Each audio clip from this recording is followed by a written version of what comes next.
sidang pemirsa, khususnya pemerhati dari channel saya Mbak Bimbang Kamuntapan. Saya mengucapkan ketemu lagi bersama Mbak Bimbang Kamuntapan. Jangan lupa like, subscribe, dan share dari channel saya. Saya merasa berterima kasih karena pada malam hari ini saya kedatangan tamu dari Klaten, di mana mereka adalah salah satu penggiat budaya atau pemerhati budaya, atau paling tidak mencoba untuk melestarikan budaya ini. Dan sebelumnya saya perkenalkan teman-teman dari anak didik Mas Sidistian. Selamat malam, terima kasih telah menjalin komunikasi dengan Mbak Bimbang Kamuntapan. Sebelumnya perkenalkan Mas, dari mana dulu? Perkenalkan, nicknya Mas? Nick. Perkenalkan, nama saya dari Klaten. Saya dari Klaten, tinggal di desa Tanjung Lawas sendiri. Klaten. Oh, iya. Mas Perkenalkan, nama saya Eka Gustiawan, nama Purworejo, Pranowo, Klaten. Nek sing tunggalnya Mas, foto banter sidik ini berapa tekermu? Nama saya Susilo Tenar Adi Pangestu dari Karangwungu, Karangdowo, Klaten. Oh, semua dari Klaten ya? Kameramennya dari Klaten? Iya. Oke. Kameramennya sinten namine Mas?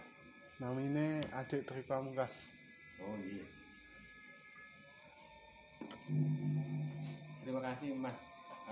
Sebelumnya saya pengen tahu, atau paling tidak ingin mengerti sedikit,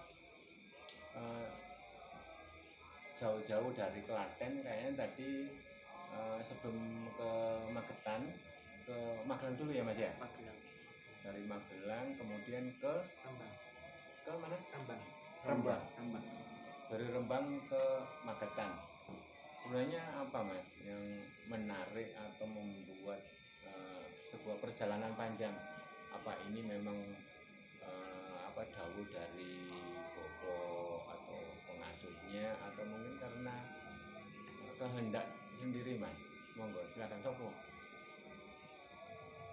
Siapa ayo yang mewakili? Untuk perjalanan ibaratnya Dari paguyuban no, Mas? Apa kumpulan no? keluarga dari Manjing Nguruping Damar. Dari Manjing Nguruping Damar. Manjing Nguruping Damar. Di sini bukan perguruan apa-apa, bukan, cuma keluarga dan sakit sambung rasa silaturahmi yang tua atau yang muda untuk menjadi satu keluarga. Setujuan untuk perjalanan ini atas motivasi bimbingan. Bimbingan untuk di usia kita yang masih muda, perlu bimbingan dari orang tua. Tidak hanya orang tua kita yang membimbing, tapi juga orang lain pun juga bisa. Ya, karena menurut Mas Sidistian semua adalah guru, ya gitu ya. Jadi kalau misalnya semua adalah guru, itu memang saya sependapat dengan Mas Sidistian itu, karena kita itu belajar dari apa saja, dari siapa saja, karena ciptaan Tuhan itu sak lumayan bumi kuruping langit itu adalah tempat untuk beribadah. Dari tempat untuk beribadah ini banyak tentunya, misalnya di bumi ini banyak hal makhluk ciptaan Tuhan, dan di situ ada kalau misalnya makhluk, ada manusia, ada hewan, ada tumbuhan, terus ada hal-hal yang lain yang kiranya tidak bisa disebutkan, misalnya hal-hal yang yang gaibnya gitu.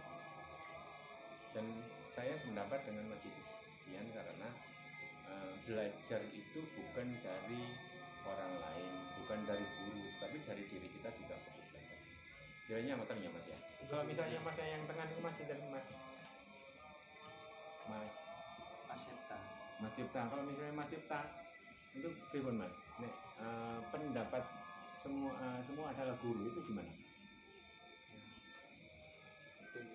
Betul. Alasannya apa Mas? Alasannya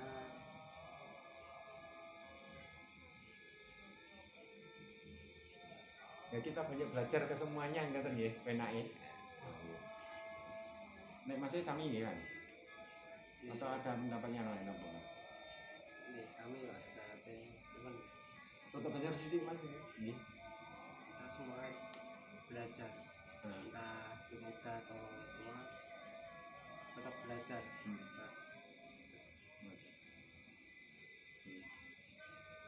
Jauh-jauh tadi Mas ya dari Magelang ke Magelang terus ke Rembang.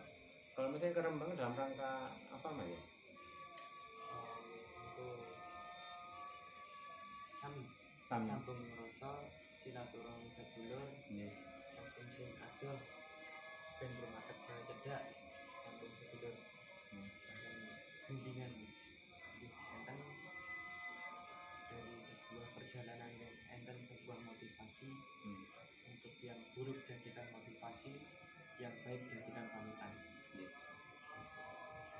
Karena ada menurut dawuh para guru atau pinisiku yang terdahulu itu gini, kalau misalnya di dalam tembang itu ada ngilmu iku kelakone kanthi laku lekase lawan kas tegese kas nyantosani setya budya pangetese durangkon. Jadi sebenarnya ilmu itu didapat dari apa saja, di mana saja, kepada siapa saja. Ilmu itu kelakone kanthi laku. Artinya laku itu misalnya dari Klaten ke Magelang ini adalah sebuah perjalanan untuk bahasa sekarang ini, nek bahasa pada zaman dulu adalah laku itu adalah lampah. Jadi lampah itu bisa lampah ke dalam, jagat jero juga lampah keluar. Artinya jagat kasunyatannya ya memang harus kita melakukan perjalanan yang seperti pada umumnya yang harus dikerjakan oleh badan wadah. Ini adalah memang laku itu menguatkan batin, menguatkan pikiran. Itu adalah laku. Seseorang tanpa laku itu kiranya seandainya rumah itu tanpa pondasi. Jadi kita perlu ada lampah. Karena wong urip itu ono laku, ya ono lakon. Artinya laku, tadi sudah saya sampaikan, laku itu sesuatu yang harus dikerjakan. Apa saja, karena kita makhluk sosial, jadi mengerjakan tugas-tugas yang memang seharusnya dikerjakan atau kewajiban yang harus dikerjakan. Kalau misalnya pelajar ya harus sekolah, karena itu adalah lakunya anak sekolah. Kalau orang yang sudah bekerja ya melakukan pekerjaan sesuai dengan bidang pekerjaannya. Nek tani ya kudune maju. Ini adalah salah satu laku yang harus dikerjakan. Tapi kalau misalnya karena masnya ini ada salah satu nggayuh luhuraning budi, ya tetap harus lampah perjalanan secara badan wadah, secara fisik. Ngilmu iku kelakone kanthi laku. Ngilmu iku kelakone kanthi laku.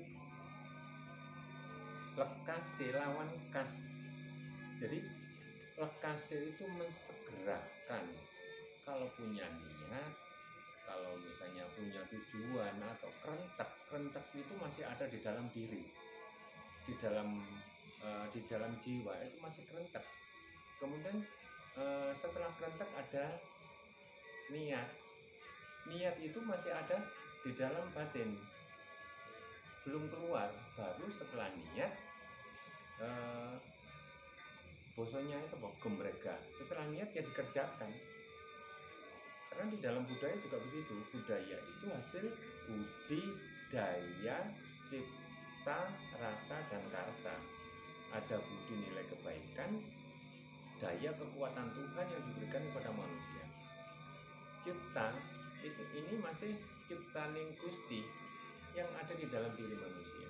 Cipta rasa, ketika rasa ini adalah rasanya yang diberikan Gusti kepada kita.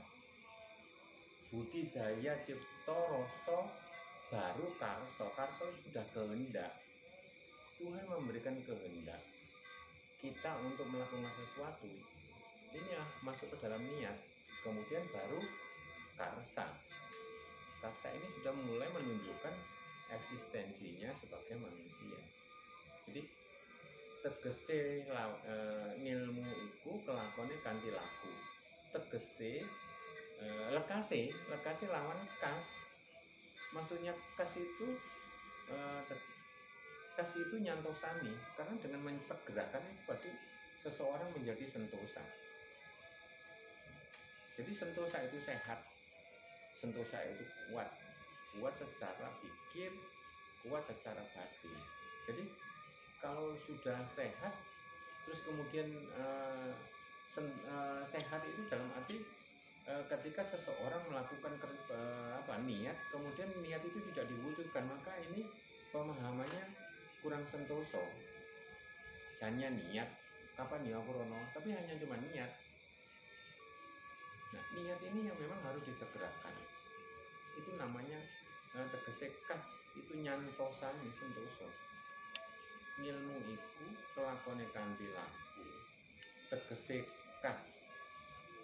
Kas itu nyantosani. Setya budya pangekese dur angkara. Jadi setio itu kebaikan, keutamaan. Budya itu daya, budidaya. Pangekese dengan adanya mengerjakan, kemudian pangekese dur angkara itu dalam arti mengikis keburukan atau sifat-sifat yang kurang baik. Maka itu kalau sudah punya niat, ya sebaiknya hendaknya mensegerakan niat, mensegerakan. Jadi itu yang menjadi sentosa. Jadi kalau misalnya jauh-jauh dari Klaten kemudian melakukan perjalanan ke Magelang ke Rembang, ke Magetan, ini artinya sentosa karena dikerjakan. Dari hasil mengerjakan apa yang dilampahi ini, lampah secara fisik. Dari lampah ini banyak pengalaman yang ada di luar yang ditemukan. Entah itu kesulitan, entah itu kelancaran, entah itu kebaikan, entah itu keburukan. Ini sebenarnya yang harus dicermati, mengambil hikmah. Hikmah yang harus dicermati. Sesuatu yang merasa sulit jangan dibuat sulit. Berusaha sampai sejauh mana. Tetapi ketika usaha itu belum sampai mentok, usaha ini belum, usaha ini masih setengah-setengah, kemudian sudah aku raiso, kayaknya ini sulit. Nah, itu tandanya kurang sentosa. Sentosa secara pikir dan sentosa secara batin. Ini sehat. Artinya sehat pikir, sehat batin itu sentosa. Jadi pola pikir dan pola rasa itu harusnya hendaknya seimbang. Jangan mudah untuk menyerah. Tetaplah berusaha walaupun usaha itu kurang mendapatkan hasil. Mungkin hari ini hasilnya seperti ini, mungkin besok dikerjakan, mungkin besoknya lagi. Ini namanya usaha. Tetapi ketika seseorang melakukan usaha berkali-kali, berulang-ulang, ini namanya orang ini sentosa. Karena sehat pikir, sehat batin. Orang sakit itu ada sakit pikir dan sakit batin. Mungkin secara pemahaman di luar, orang yang kelihatannya sehat, bisa makan, bisa minum, bisa mengerjakan pekerjaan dan seterusnya itu, tapi batinnya sakit, ini berarti kurang sentosa. Ada lagi secara pikirnya sehat, melakukan pekerjaan seperti pada umumnya, tetapi batinnya sakit. Salah satu batin sakit itu adalah, misalnya salah satunya adalah sedih, kecewa. Ini adalah sakit secara kategorinya masih rendah. Tetapi ketika kemudian ada iri, dengki, dan kemudian dendam, ini sebenarnya sakit yang sudah parah.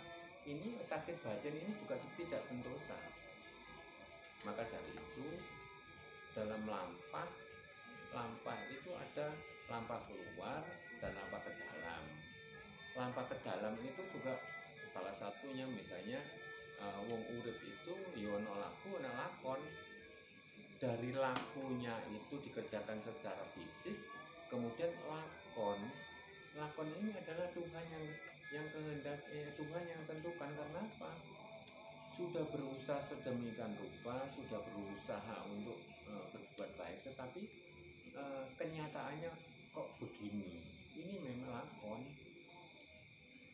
Jadi lakon itu ya bosone itu kinodrating Gusti, itu adalah lakon. Mungkin begitu, Mas. Apa mau lagi yang perlu ditanyakan atau gimana?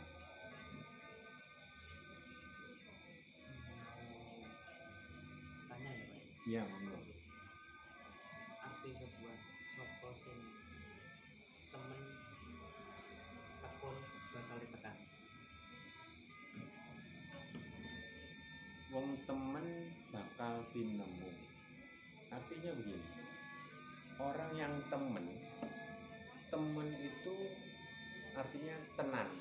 Tenan itu ketika melakukan sebuah pekerjaan, temen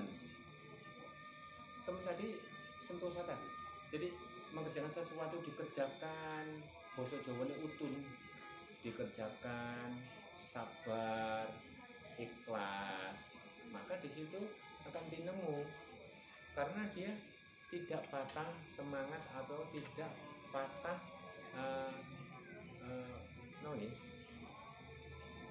patah semangat, putus asa. Jadi wong temen bakal tinemu.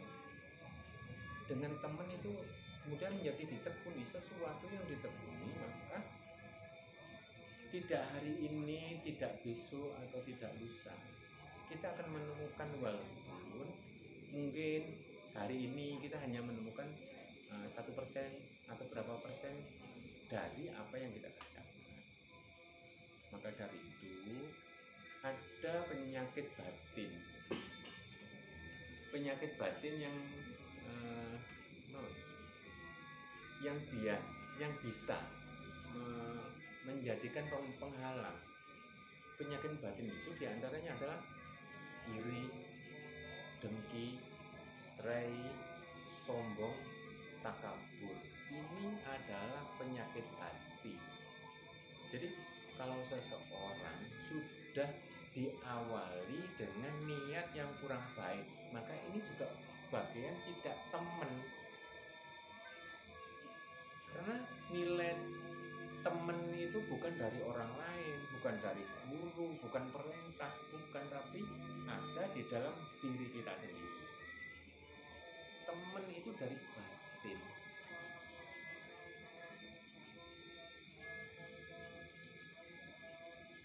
Mungkin hari ini banyak bencana, banyak bencana, huru heru ada di mana-mana. Jadi ini adalah salah satu pembelajaran dalam hal seseorang pinter-pinter ngambil hikmah dari huru heru ini. Memang secara umum adanya bencana itu merugikan terhadap seseorang atau keluarga.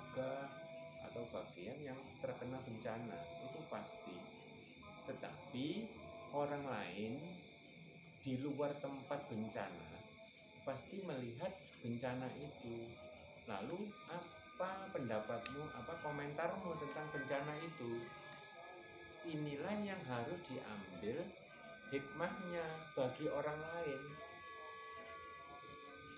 Jadi kita nggak bisa misalnya, oh di sana ada bencana gini, kasihan, cuman kasihan enggak, tapi kita harus mengambil bencana. Oh di sana banjir, dengan adanya banjir, kenapa kok banjir? Lalu itu ditebangi rumah-rumah mepet kali, kemudian tidak ada tempat lahan kosong. Pertanyaannya, kalau misalnya banjir terus tanah longsor, terus yang disalahkan itu siapa? Yang disalahkan orang lain. Loh, orang lain yang mengkono iya kok kono iya melakukan, misalnya kalau banjir itu menebang pohon. Kalau misalnya dekat rumah, dekat kali itu bikin rumah di pinggir kali, akhirnya nyumpeti.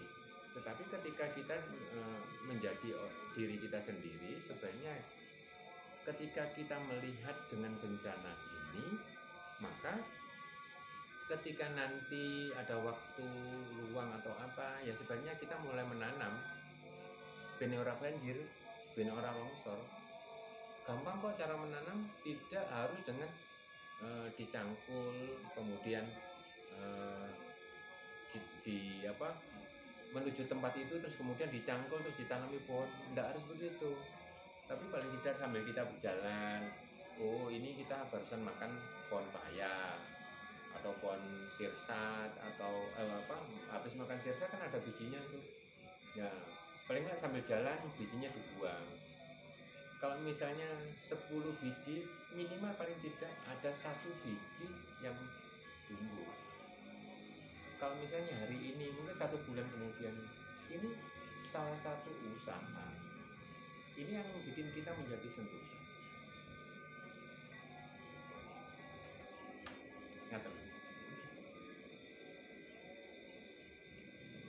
Terus kemudian tadi ada perjalanan itu bisa kalau misalnya ini secara fisik ya, perjalanan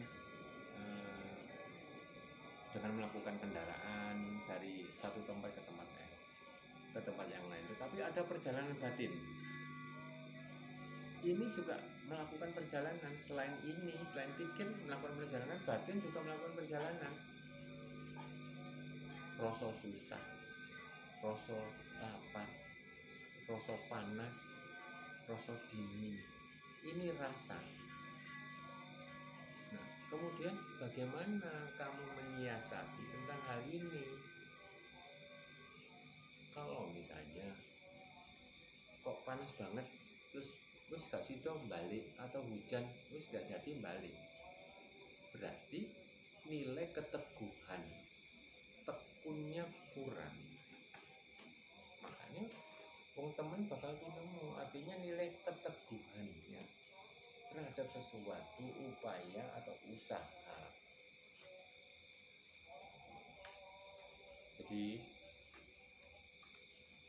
ada jagat jopo, ada jagat jero. Ini kalau misalnya pemahaman dawu-dawu dari para leluhur kuno. Jagat jopo dan jagat jero. Jagat jopo apa yang kita lihat, apa kita jalani saat ini. Kita melihat di sana ada kali, ada sawah, ada tanaman, ada binatang. Itu jagat jopo. Ini ada jagat jero. Jagat jero itu ya batin, rasa, ini jagat jero. Terus kemudian bagaimana mengolah batin, olah rasa. Salah satunya ya harus melakukan perjalanan. Tapi perjalanan itu tidak dengan perjalanan saja, tapi ya kudune poso.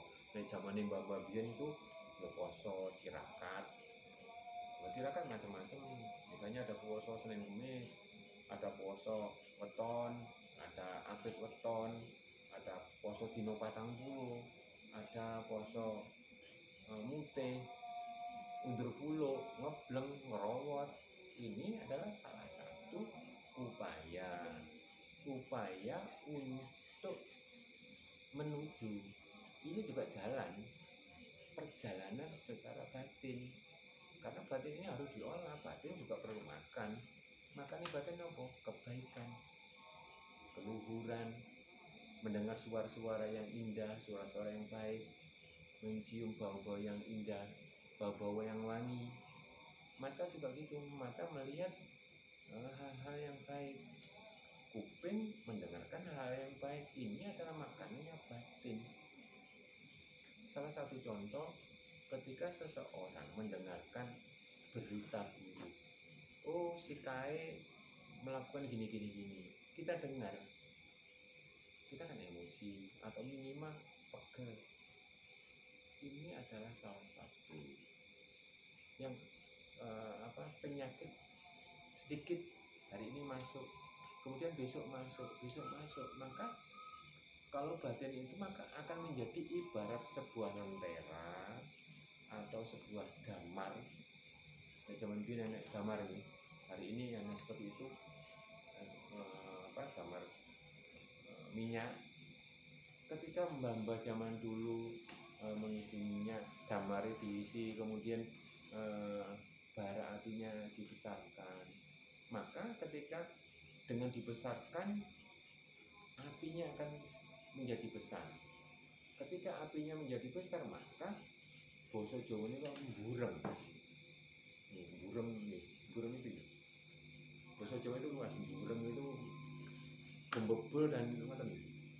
Nah, dari gembebul itu kan nutupi semprong. Maka ketika nutupi semprong hari ini misalnya di Sumet pada hari ini, besok lagi di Sumet lagi dengan keadaan yang sama, besok lagi di Sumet dengan keadaan sama, maka semprong itu akan menjadi tertutup oleh langes. Langes itu bahasa Indonesia tidak ada langes. Langes itu hasil dari api yang hitam-hitam, itu langes. Maka langes ini akan menutup semprong. Dengan langes akan menutup semprong, maka ketika kita membesarkan apinya terus, maka ini kemungkinan akan membakar sekitarnya. Demikian juga dengan batin. Ketika kita ngoyak guru atau apa ya, bahasa Jawa ini ngumbawara, doyo. Bahasa Jawa itu angel akeh. Doyo amrih bene duit iso tuku mobil, iso tuku apa-apa, doyo. Nah, doyo ini usaha yang sudah di luar kemampuan kita. Maka di situ akan doyo itu kebrangas. Nah, kebrangas pikir, kebrangas batin ini yang kemudian akan membakar diri sendiri. Makanya kerjakan apa yang kamu mampu. Kalau misalnya sudah berusaha tetapi belum diberikan apa yang sesuai dengan usahamu, maka ya diterima. Tetapi wis usaha dhisik, ora urung usaha terus ketoke kaya semene ya wis patah semangat. Jadi dawuh-dawuh yang leluhur, alon-alon syukur kelakon. Alon-alon syukur kelakon ini ya misalnya mengerjakan apa yang kamu kerjakan. Misalnya hari ini arep pengen tuku mobil, yo nabung. Ya kamu sih mau beli apa, ya mungkin hari ini berusaha bekerja, tetapi bekerja sesuai dengan tingkat kemampuan, sesuai dengan bidangnya, sesuai dengan kapasitasnya. Tapi ketika kurang, di sebelah kok banyak, mungkin kayaknya di sebelah kok banyak ya itu kan rezekinya mereka. Ya kita berusaha misalnya melihat hasil kerja orang lain, kita memacu untuk diri sendiri itu positif. Tetapi ketika orang lain kok hasilnya banyak, rezekinya banyak, terus kita meri, ini salah satu sakit batin. Pola batin kita yang mulai harus diluruskan. Makanya itu lampah itu salah satunya adalah menguatkan batin. Panas, hujan, luwe ya, kademen, ini adalah menguatkan batin. Nek zaman dulu leluhur eyang-eyang itu dikandani kanthi sabar, nedha, nrimo, ikhlas lan legowo. Nedha nrimo itu menerima apa adanya. Nedha nrimo, ikhlas melakukan sesuatu dengan ikhlas tanpa yang saya sebutkan tadi, tidak disuruh pun ya. Nek sudah ada kerentek ingin menjalankan, jalankan, kenapa tidak? Dini ora iso tanya, dini sudah tanya dikerjakan tidak bisa, ya tetap berusaha sebisanya. Dini ora iso mentok sami sakmono, oh iki wis takdire kaya ngene, lakonku kaya ngene. Maka dari itu penyakit yang berbahaya untuk zaman sekarang ini adalah penyakit batin. Iri, dengki, srei, sombong, dan takabur. Penyakit batin ini yang menjadi awal atau pemicu sakit. Kemudian orang akan menjadi pola pikirnya menjadi berubah karena sakit tadi. Dengan adanya lampah, menguatkan batin, di situ mengambil hikmah apa yang